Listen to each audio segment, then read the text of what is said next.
Hey, what's going on today, guys? It's Trey. Welcome back to the channel. As always, welcome back to sunny, beautiful Germany. Today, my wife and I got our Ancestry results back, and I'm gonna be sharing the results of that testing with you guys. There was some really shocking stuff, some pretty mind-blowingly crazy stuff from my family, some stuff that I did know, stuff that I didn't know.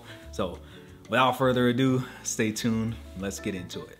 Now, this isn't a paid review. I got a Black Friday deal on 23andMe. It was 50% off. I couldn't pass it up, so I just decided to invest in it. The process was very simple, very straightforward, and I actually really believe these results. So I know there's a lot of controversy out there. I know there's a lot of people that don't trust one company or really trust another company. There's just so much mistrust out there, but for me personally, I think that 23andMe is a pretty reputable company, and for anybody that's looking to take advantage of their products, they definitely get the Trey seal of approval. Another quick disclaimer I wanted to make is I always knew that I had African ancestry and I knew that I had Spanish or Spaniard ancestry. So my father is Puerto Rican, my mother is Black. That is what I've always known. And I also knew that I had some Taino Indian in me as well, which those are the indigenous people that are from the island of Puerto Rico.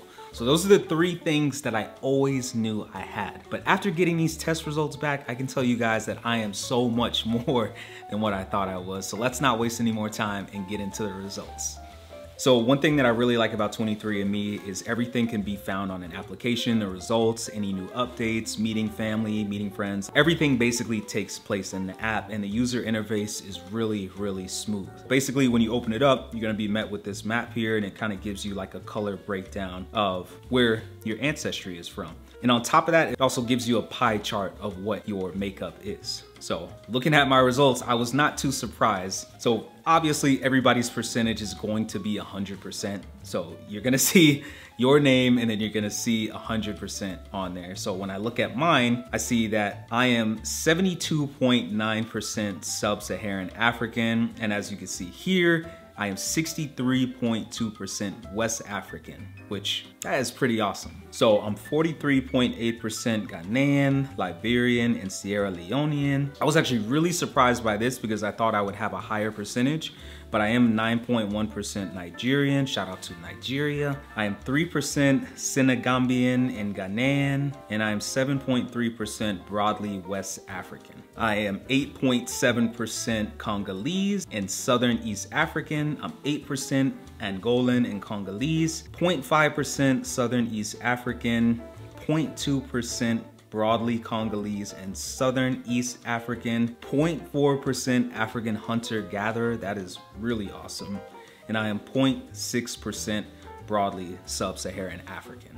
Now, before I actually got this test done, I obviously knew that I had African ancestry, right? My mom's side of the family is Black, and on my father's side of the family, even though he is a white passing Latino, I also have some relatives that have darker complexions, or as we call it, they're Afro-Latino. So I am 110% not shocked by these results, but I will say I thought I was gonna have a little bit more Nigerian, and I'm really stunned by the fact that I have 43.8% Ghanaian, Liberian, and Sierra Leonean. That is really awesome.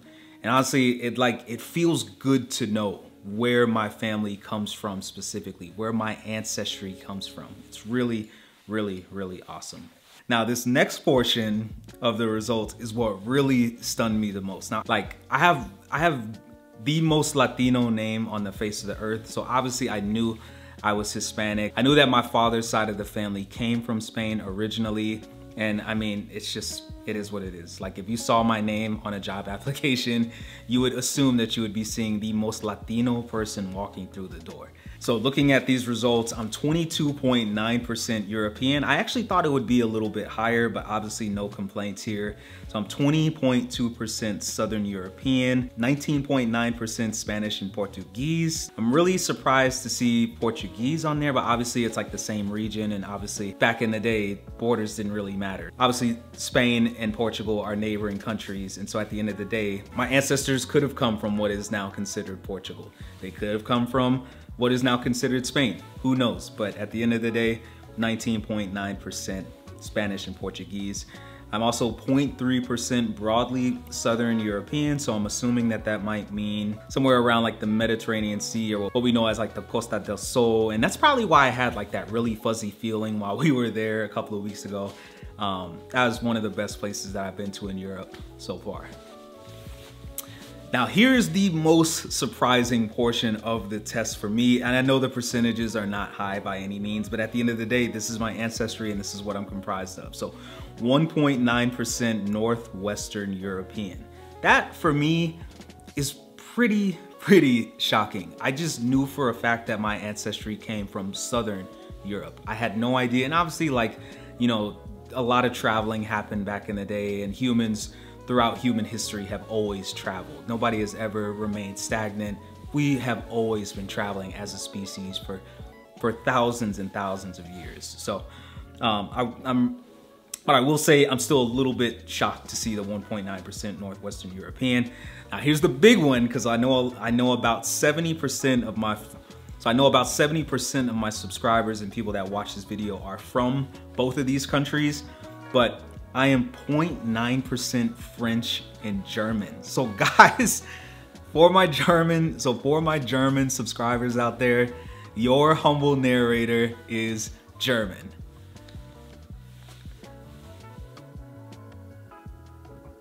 Now here's the most surprising portion of the test for me, and I know the percentages are not high by any means, but at the end of the day, this is my ancestry and this is what I'm comprised of. So 1.9% Northwestern European. That for me is pretty shocking. I just knew for a fact that my ancestry came from Southern Europe. I had no idea, and obviously, like, you know, a lot of traveling happened back in the day, and humans throughout human history have always traveled. Nobody has ever remained stagnant. We have always been traveling as a species for thousands and thousands of years. So, but I will say I'm still a little bit shocked to see the 1.9% Northwestern European. Now here's the big one. So I know about 70% of my subscribers and people that watch this video are from both of these countries, but I am 0.9% French and German. So guys, so for my German subscribers out there, your humble narrator is German.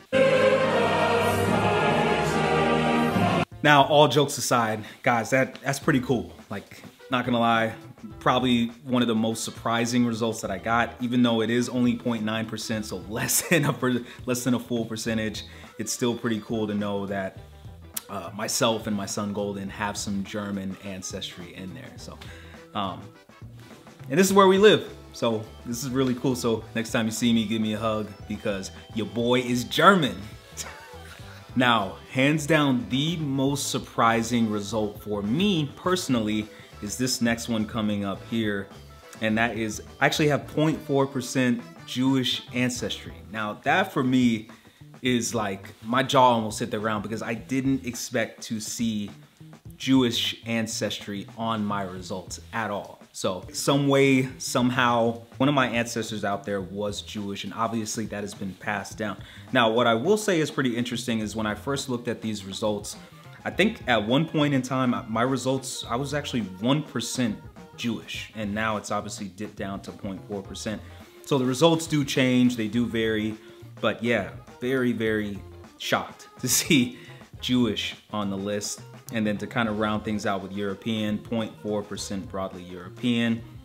So yeah, so really amazing stuff. So moving on down the list, it looks like I have 3.1% Indigenous American ancestry, which this is something that I have known my entire life, especially on my dad's side of the family. Like we knew that we were Taino Indian, which was essentially wiped out, obviously, back during the Spanish conquest.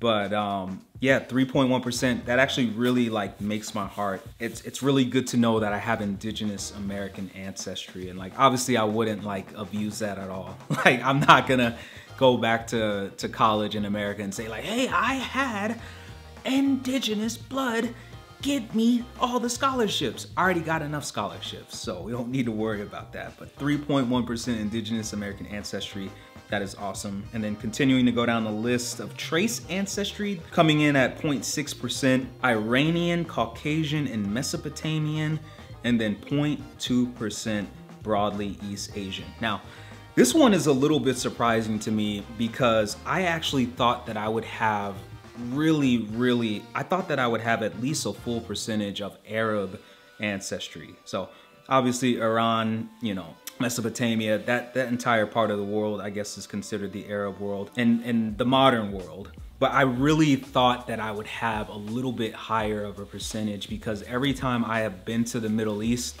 or every time I have been to the Arab world, I get like a really indescribable feeling while I'm there. Like I always connect with the people. In fact, you know, the last time we were in the United Arab Emirates, like people assume that I'm local. I'm a person that can fit in very easily within different societies. And so people will always speak to me in their native tongues, which I think is really invaluable. I can't say that enough. But whenever I'm in the Middle East, I really get such like a warm, inviting feeling. And yeah, I'm a little bit sad that I don't have more percentage because something inside of me was telling me, Trey, bruh, like you have like a huge amount of Arab ancestry. You have to, because you have such a deep connection with these people. You have to have some type of Arab ancestry. But at the end of the day, I don't, and I digress.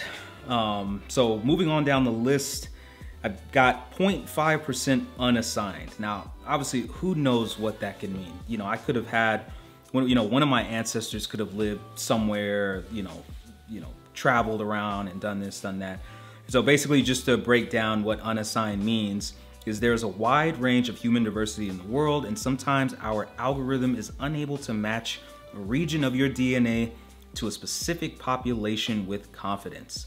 Individuals whose ancestors came from multiple continents and who mixed generations ago typically see more unassigned ancestry in their ancestry composition. Individuals whose ancestors came from just one continent or individuals whose ancestors intermixed more recently typically see less unassigned ancestry. So that makes a whole lot of sense, and big kudos to 23andMe for explaining that, because obviously, as we know, and as I mentioned earlier on, humans have just always been traveling around. And so it's really hard to pinpoint 100% of where we come from. But, you know, the fact that they essentially got 99.9%, you know, on the money, like really, really awesome. Now, way at the bottom, the last category that you will see on there, well, at least the last category that I can see on mine, is it'll actually show you your recent ancestry, where you come from. And so for me, mine is going to be the Americas. The place where they have actually traced my recent ancestry is in the Caribbean, and no surprise, Puerto Rico. And so for me, my family hails from Ponce, Puerto Rico.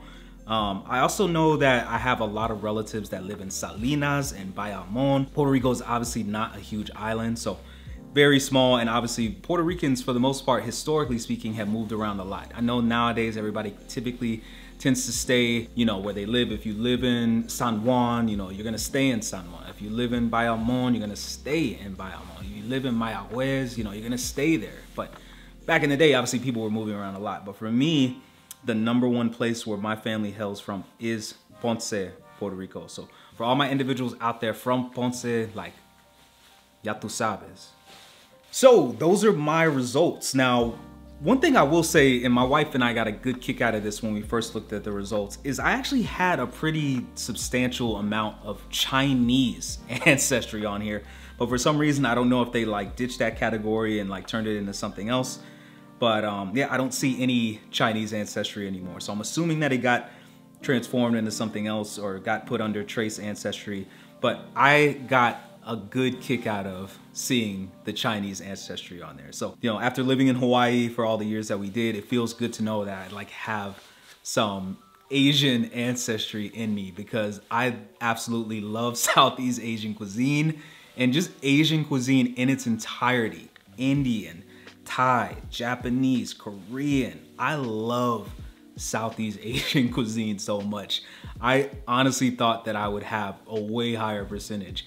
I, in hindsight, should probably have a way higher percentage of Asian ancestry just based off the fact that I literally love the food so much. All right, so now that we did mine, let's go ahead and go over my wife's. Now, my wife's sister actually did hers. And so obviously, like, if you have a sibling do it for you, the results are gonna be the exact same.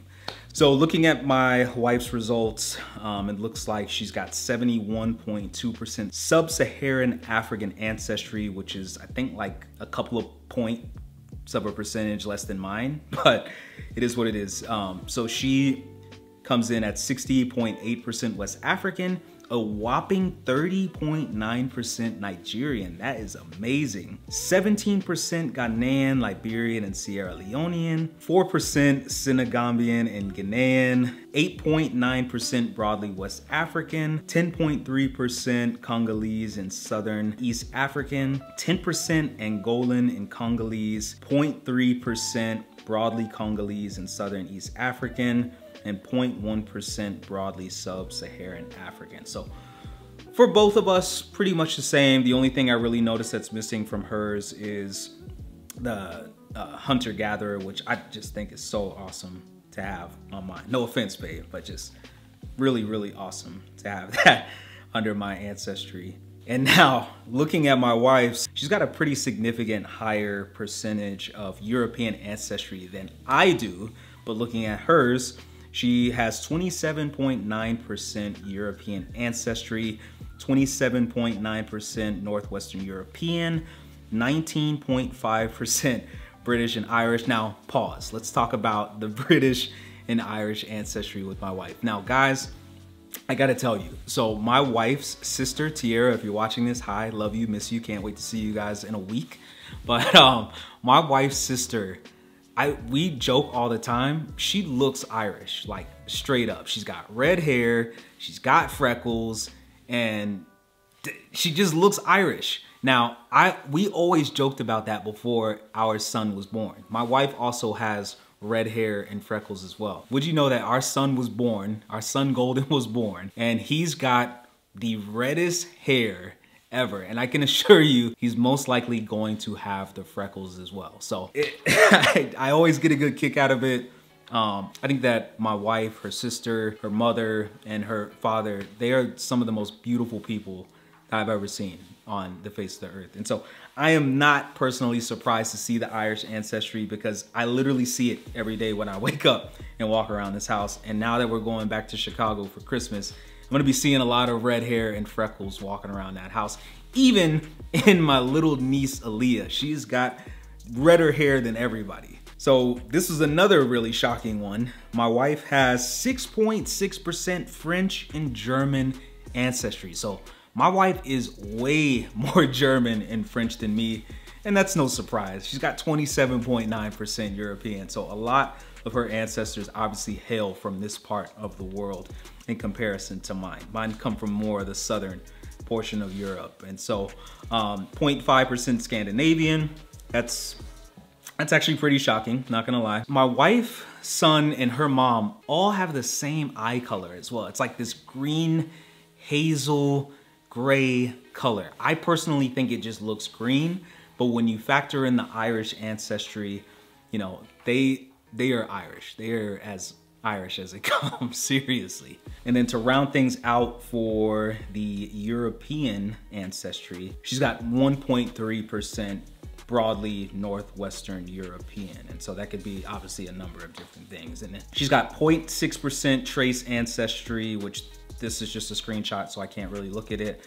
And then she's got 0.3% unassigned ancestry now. Now, what I think is really cool, and I actually have family members from this country, from this place, is my wife has recent ancestry in the Americas from Jamaica. That is awesome. Adrian, I know you're probably watching this video, so next time you see Justine, she's got some Jamaican ancestry in there. So I think that that's really awesome, you know, and obviously a lot of my family members that are watching this video, like, we have family from all over the Caribbean. Like, we are a huge West Indian, Grenada, British Virgin Islands, Puerto Rico, Dominican Republic, like from all over, Jamaica, from all over. But Jamaica is probably like where a lot of my family come from. So it's just really, really cool to see that my wife has family from a place called St. James Parish in Jamaica. That is pretty awesome.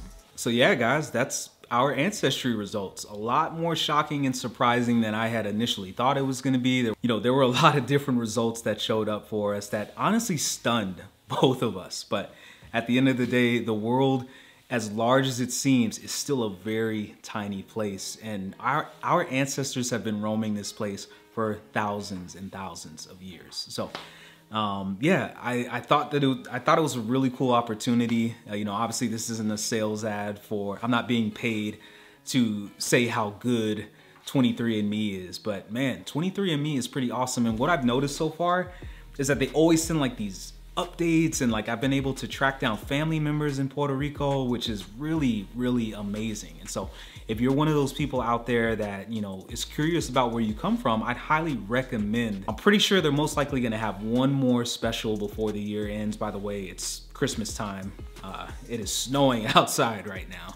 That's why it looks white out there. Yeah, I just thought it was a really, really cool opportunity. So as always, if you guys did enjoy this video, please, please smash that like button and give it a huge thumbs up, as it helps this channel. It helps your humble narrator in so many ways, and it really helps get these videos out to people. So I really appreciate you guys. I miss you guys so much. I know I had committed to making these videos outside during the winter time, but we're borderline having a blizzard out there right now. Like, I'm looking out my apartment window and it is just looking white out there. So Stuttgart, Germany, Baden-Württemberg is getting hammered by snow right now. And apparently we're supposed to be getting another 2 to 3 inches later this afternoon, and I still have some errands to run. So as always, I love you guys so much. Thank you for all the continued love and support. I hope you guys all have a very Merry Christmas and a very, very happy holiday season.